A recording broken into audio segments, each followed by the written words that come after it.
day, everyone. My name is Cynthia. How are you doing today?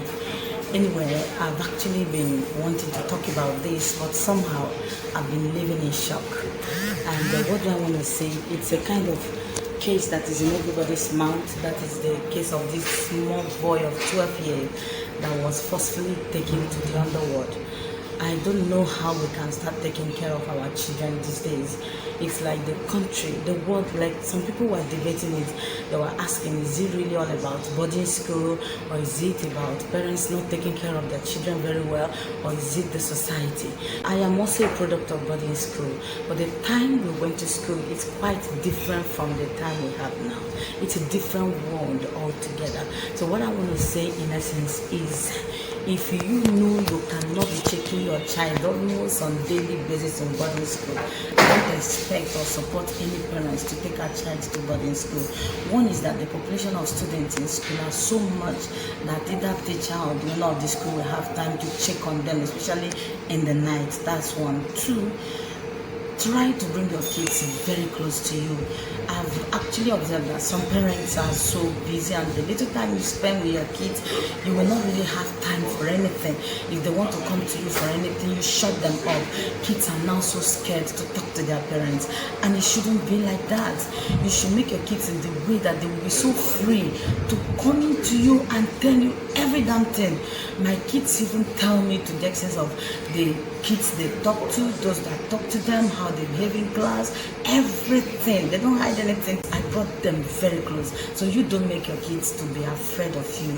Create that forum that your kids can comfortably come to you to tell you everything. That's one. Two, teach your kids empathy, teach them compassion, teach them kindness. Some of our parents, I don't understand, even in our compounds, we don't relate the way we should relate. I understand the world that actually becomes so very bad that everybody suspects everybody. But even at that, life is still going on, and we have to try our best to make this life worth living. Teach your kids empathy, teach them kindness. You don't borrow them into a case. If you're having a case with your neighbor, because I've actually observed that when some parents are having cases with their neighbor, they borrow case. They wouldn't want their kids to talk to that person. You could see a kid that would just pass you like this without saying anything. None of us actually owns any child in this world. We are temporal caretaker. That you have a child does not mean that child belongs to you. We all belong to God, and we are product of God. One day we will go back to our maker. Therefore, one person does not train children.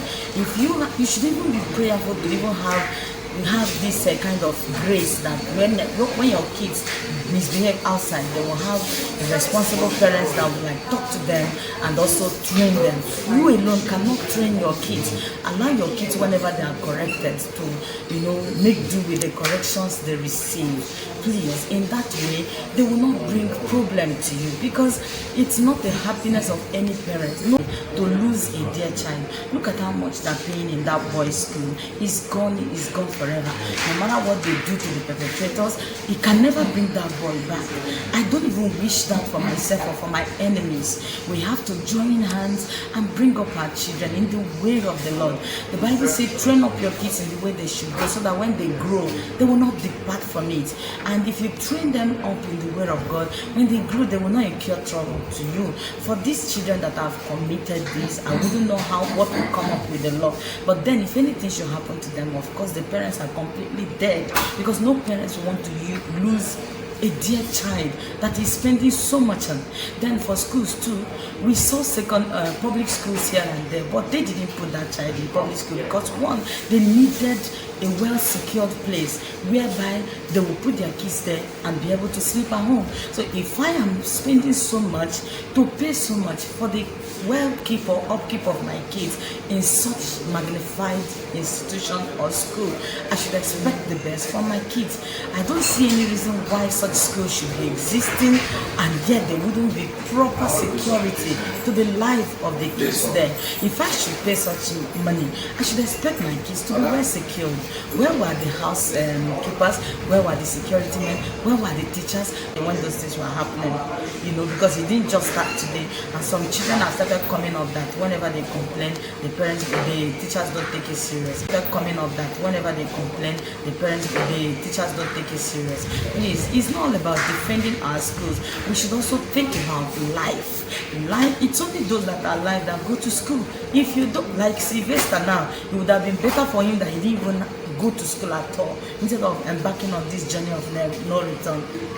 In a nutshell, I just want to say that we should give attention to every areas of our life. Our children, the school we put them to, the society, the community, the neighbors. Spread love. The Bible says if you cannot love that brother you are seeing, how can you love God that you don't see? The way we go about our Christianity or our religion service, I don't understand, because we have to spread love, and that's the only way you can please God. Because I believe in every religion, God emphasizes so much about love, and there's no two ways about it. If you don't have love, you are just like wasting your time on earth. So let's continue to spread love, especially in this June-tide period. Yesterday I was coming back, I innocently drove into a heavy protest. This Ojodu Grammar School, they protested because, according to them, they said a policeman was chasing a trailer. Somehow he was running and ran in front of the school where the children were coming from and crushed unspecified numbers.